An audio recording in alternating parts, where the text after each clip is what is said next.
damos la bienvenida a nuestro programa al analista internacional Atilio Borón. Atilio, ¿cómo estás? Gustavo Ramírez te saluda, buenos días.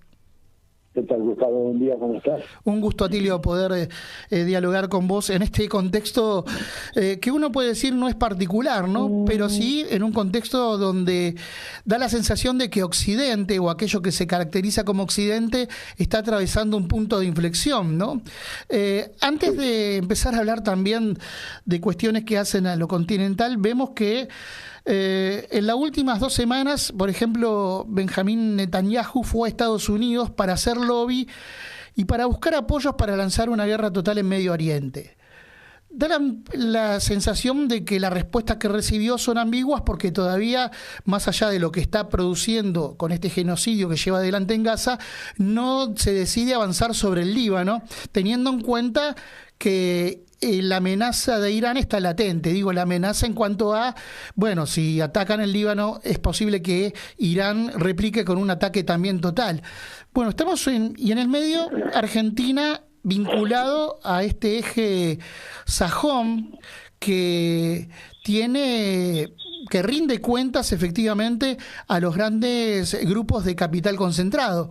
Bueno, un panorama que es complejo tal vez de entender para la gente común, pero que necesitamos ir despejando de escombros para entender dónde estamos situados también, ¿no? Sí, yo creo que vos lo has dicho, ¿no? O sea, acá hay una situación muy grave, hay un primer ministro israelí, Netanyahu, que fue a Estados Unidos, tuvo una gran acogida en el Congreso, hay que decir eso, 58 veces fue aplaudido de pie, que es una tradición norteamericana, ¿verdad?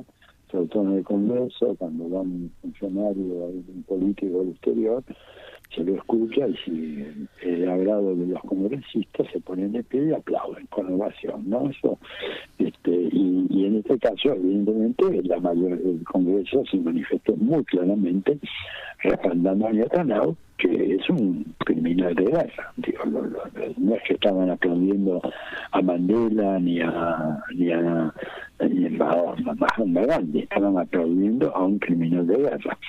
Pero bueno, después a la hora de los dineros y las efectividades conducentes, como decía Hipólito Yrigoyen, de repente Netanyahu no encuentra tanto apoyo, porque para Estados Unidos incendiar Medio Oriente, que sería lo que ocurriría con Netanyahu, tenemos que tener en cuenta que, aparte de ser un tipo que en cuanto deje de ser primer ministro va a ir preso, tiene 3 causas ya firmes en su contra, lo salva el hecho de que es primer ministro, y por lo tanto va a seguir con las guerras, porque en la medida en que haya guerras, no se produce el recambio político y Netanyahu consolida su libertad.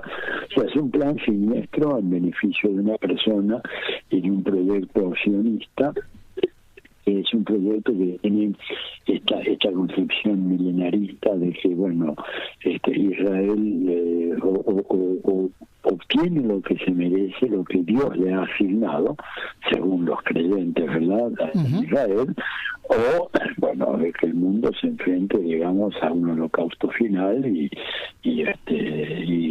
todos perezcamos. O sea, esta creencia absurda, ¿no es cierto?, en la supremacía de Israel, en el hecho de ser el pueblo elegido por Dios, los lleva a que planteos apocalípticos como ese serán vistos con seriedad, considerados con seriedad por una parte de la población, sobre todo el sector más religioso. Entonces, iniciar una aventura como sería el ataque al Líbano y profundizar la guerra en Medio Oriente no es un asunto que les provoque demasiados escrúpulos ni nada, sino que están dispuestos a hacerlo de cualquier manera, sobre todo si Estados Unidos sigue apoyando. Si Estados Unidos dijera basta, bueno, evidentemente otro gallo cantaría, pero Estados Unidos sigue, y perdón, termino con esto, sigue porque la industria militar está haciendo enormes negocios con la guerra en Ucrania y la guerra en Gaza. Entonces, y este es un dato fundamental. O sea, a la industria militar le va bien, a los políticos le va bien, porque quienes financian la actividad política de Estados Unidos, o en esos famosos PAC, que son comités de acción política que reciben donaciones muy grandes, son fundamentalmente el capital financiero y el complejo militar industrial. O sea que los que ganan con la guerra financian a los políticos que luego, una vez que llegan al gobierno, tienen que hacer la guerra, ¿no? Cumplir su parte del pacto.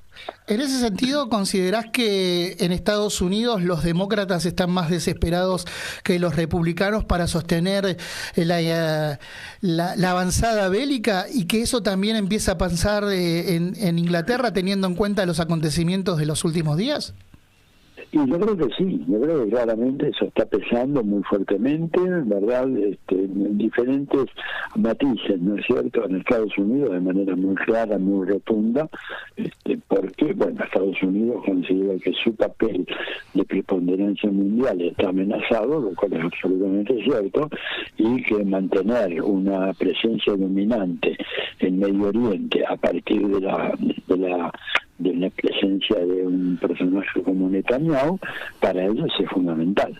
Te das cuenta porque están perdiendo esa región, están perdiendo Arabia Saudita, tienen problemas con Irán muy graves. Les queda lo que uno llama, bueno, el portaaviones terrestre de Israel, que es un estado, es un protectorado norteamericano, pero que tiene márgenes de autonomía propias, y que en algunos casos, pese a ser un protectorado norteamericano, se les va la mano y Estados Unidos no lo puede controlar.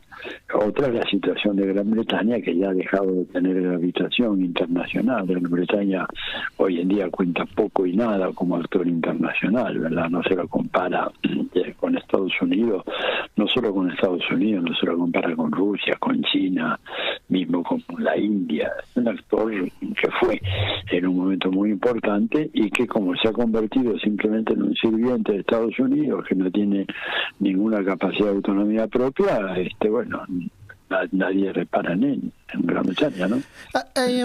¿Ese lugar que ocupaba Gran Bretaña lo ocupan Alemania o Francia o todavía está en disputa, crees vos?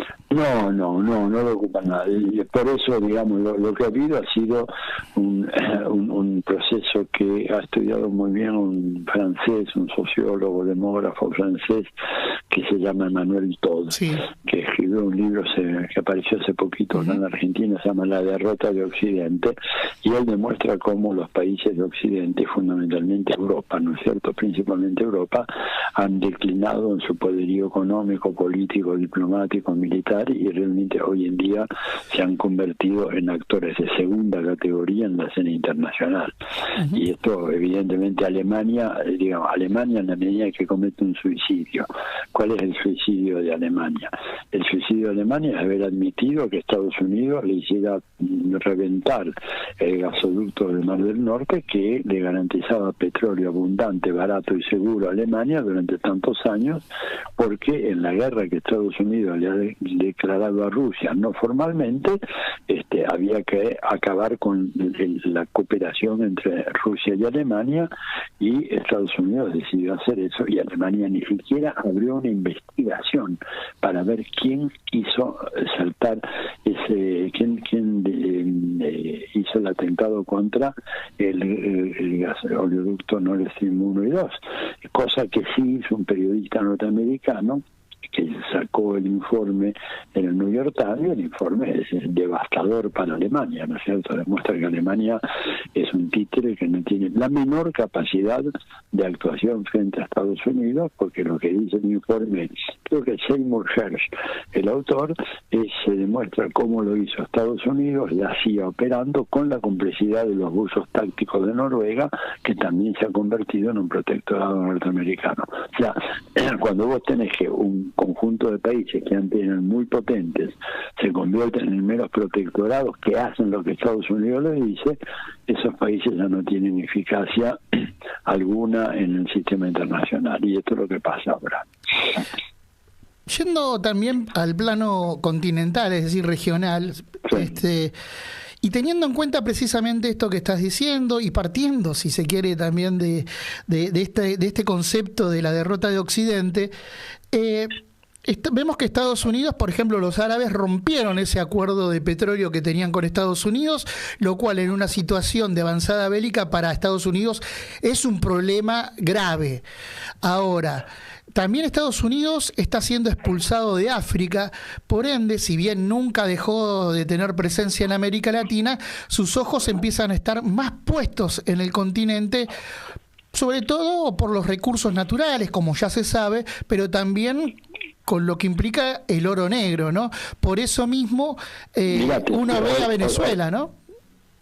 Sí, mira, en este contexto América Latina desempeña un papel absolutamente fundamental. ¿Te das cuenta? Porque es la reserva más importante de muchos recursos naturales del mundo, empezando por el petróleo, siguiendo por el gas, siguiendo por el agua, en gran parte por la biodiversidad, y eso explica que Estados Unidos esté tan preocupado por la situación en Venezuela y que siga tan de cerca la evolución de la situación en los países de la región.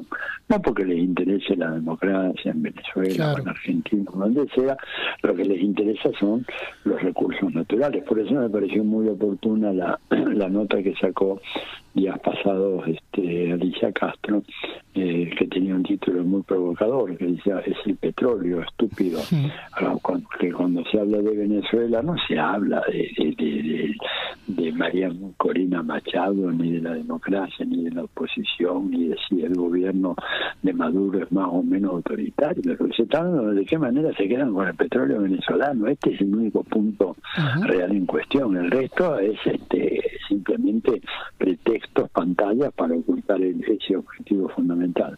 Bueno, esto te explica entonces por qué el Comando Sur está tan activo y por qué la política de Estados Unidos hacia la América Latina hoy no la hace ya el Departamento de Estado, la hace el Pentágono y fundamentalmente el Comando Sur. Ya la América Latina no es un problema de relaciones diplomáticas, es un problema militar para Estados Unidos, y esto quiere decir asegurarse para Estados Unidos exclusivamente la mayor reserva de petróleo del planeta, que desgraciadamente para venezolanos está en Venezuela. Por último, Atilio, ¿crees que el resultado electoral en Estados Unidos este año puede cambiar esa política, como algunos sostienen, o en realidad, teniendo en cuenta que es un problema militar, va a seguir esa intención imperialista que Estados Unidos no quiere perder? Mira, a ver, el imperialismo es un fenómeno estructural, o sea, que no cambia con quienes sean los gobernantes de turno. Hemos tenido gobernantes demócratas, republicanos, rubios y negros, y la política básicamente es la misma. Hay algunos matices, obviamente no es lo mismo Trump que Obama, pero en lo esencial, en las cuestiones de fondo, no hay cambio. Es decir, no nos olvidemos que Obama fue el gobernante que en una maniobra absolutamente reprochable, indigna, emitió una orden ejecutiva diciendo que Venezuela era una amenaza excepcional e inminente a la seguridad nacional de los Estados Unidos, abriendo paso de esa manera al bloqueo brutal al cual ha sido sometido ese país desde entonces, el año 2017 hasta la fecha. Y era un demócrata, era un negrito, simpático y todo, pero hizo la política del imperio, de eso que los estudiosos americanos llaman el deep state, ¿no? El Estado profundo, que realmente manda. El resto son, bueno, los mascarones de proa, algunos con mayor autonomía, otros con menor autonomía, pero básicamente esa es la situación. No hay mucho cambio, esto lo ha dicho tantas veces el maestro Noam Chomsky, que a veces da un poco vergüenza repetirlo, pero bueno, es una verdad indiscutible, ¿no? Atilio, ha sido un gusto para nosotros poder dialogar con vos en esta tarde, dando cuenta de este panorama internacional. Será hasta la próxima y gracias. Hasta la próxima, el gusto ha sido mío. Chao, chao. Así escuchábamos al analista internacional Atilio Borón, aquí en La Periferia.